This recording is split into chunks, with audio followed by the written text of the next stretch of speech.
Angela Glover Blackwell founded PolicyLink in 1999, and she continues to drive its mission of advancing economic and social equity. Under Angela's leadership, PolicyLink has become a leading voice in the movement to use public policy to improve access and opportunity for all low-income people and people of color, particularly in the areas of health, housing, transportation, education, and infrastructure.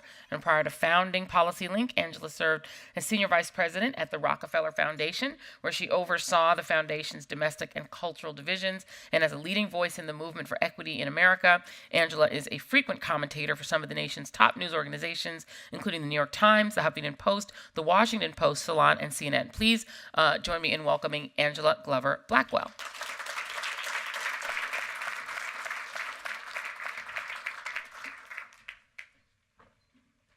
Thank you. I am so glad we were able to show that video. We created that video for the PolicyLink Summit in October in Los Angeles just this past year. And we created the video because we wanted to pick up on the theme that Manuel was starting to bring at the end of his talk, and that is that this is an extraordinary moment. We understand the problems. We see that the racial divide is as broad as it's ever been, but young people and others are standing up, they're taking a stand, and this is a movement moment. And we haven't seen anything like this in a long time. When you see it all there together in one little 4-minute period, you realize something extraordinary is going on in this country.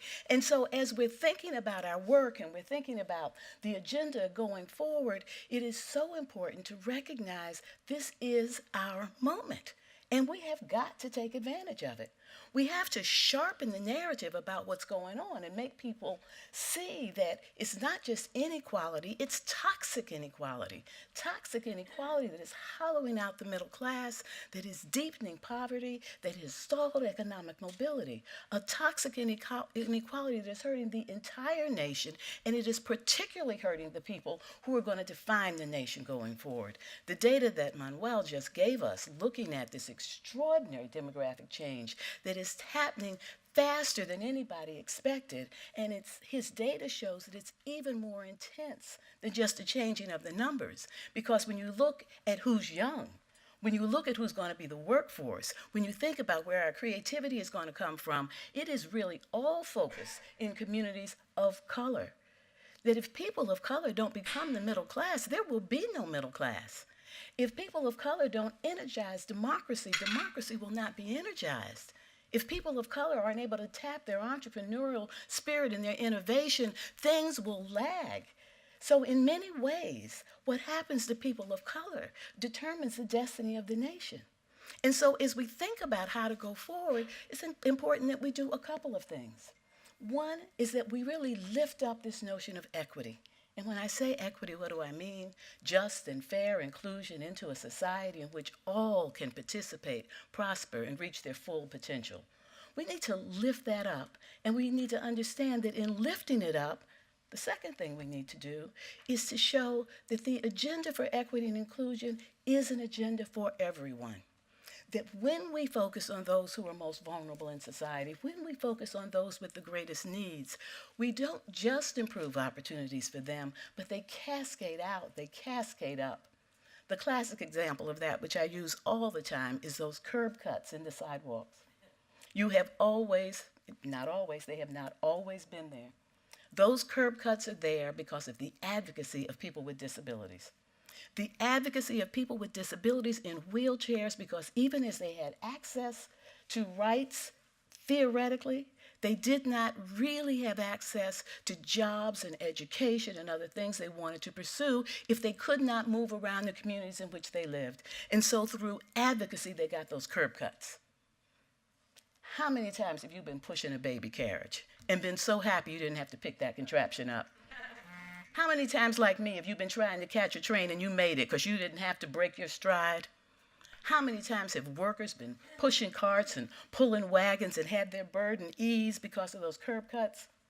How many times have young parents with a new bike rider, 7, 8 years old, had their nerves calmed as they knew those bike riders were traversing the neighborhood sidewalk to sidewalk and not riding in the street? When we solve problems for those who are most vulnerable, we solve them for everybody. When we solve problems for the elite, we solve problems for the elite. It is that cascading out that we need to do so that when we think about equity, we do not need to shy away from targeting, being clear about who needs most. If we solve the problem from the standpoint of those who are most vulnerable, we will solve them for everyone. And then the last thing that we need to do, in addition to claiming equity, coming at it by thinking about what the most vulnerable need, we really need to have a holistic, intersectional frame that considers the dimensions of racism and oppression and inequality and policy solutions in tandem rather than in silos. Because the issues that we have to address have to be addressed in ways that we're getting at our most urgent need with every decision we make, every dollar we spend, everything that we build. Housing policy is education policy. So we need to be thinking about education when we're thinking about housing. We live in a nation in which where you live is a proxy for opportunity. It determines whether or not you get to go to a good school, whether you live near transportation that can connect you to a job, whether you live in a natural job network, and that's how we all get jobs, being in natural job networks. Housing policy is education policy. Housing policy is jobs policy. We need to think about those things together. Transportation policy is employment policy, that if we don't have our transportation system right, we're not connecting people to jobs in the region. The economy needs a transportation system that really works. We need to think in those terms all the time. Our economic policy is our health policy. Our education policy is our health policy. We need to understand that every time we act in any one of those dimensions, that we're having an impact in all the others. One little quick example of that I want to lift up is something that happened in my hometown in Oakland, California. The Oakland Army Base. The thing had been sitting abandoned for over 25 years. The community just couldn't quite get it together to do anything. Then finally, over the course of the last few years, they decided they were going to create a world-class logistics center. And the community organizers, the young people, the advocacy groups, they came together and they worked with City Hall, and it wasn't a hostile City Hall, but even a City Hall that wants to do the right thing, needs the voice of advocacy to go to the edge of what the right thing might be. And they came up with a wonderful scheme that utilizes this extraordinary expenditure to try to deal with some of the problems in the city of Oakland.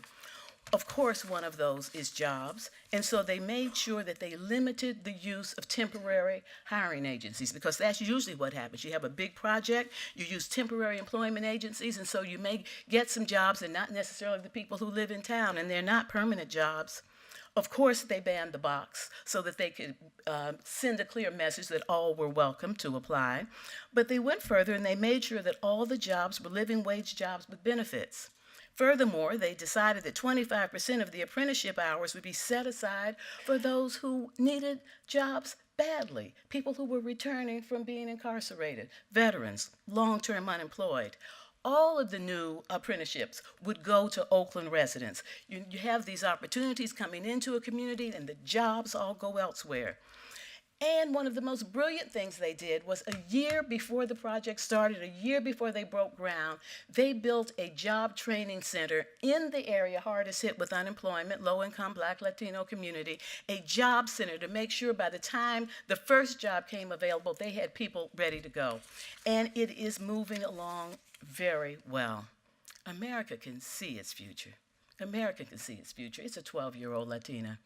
It's a 15-year-old Black boy. It's a 7-year-old Hmong girl. America can see its future, and we know what we need to do to invest. So let's take this moment to dig into our policy discussions, but to never think that when we're talking about transportation policy that we can get out of the isms of the world in terms of how we got into the situation that we're in, and we need to think about that as we plan to go forward.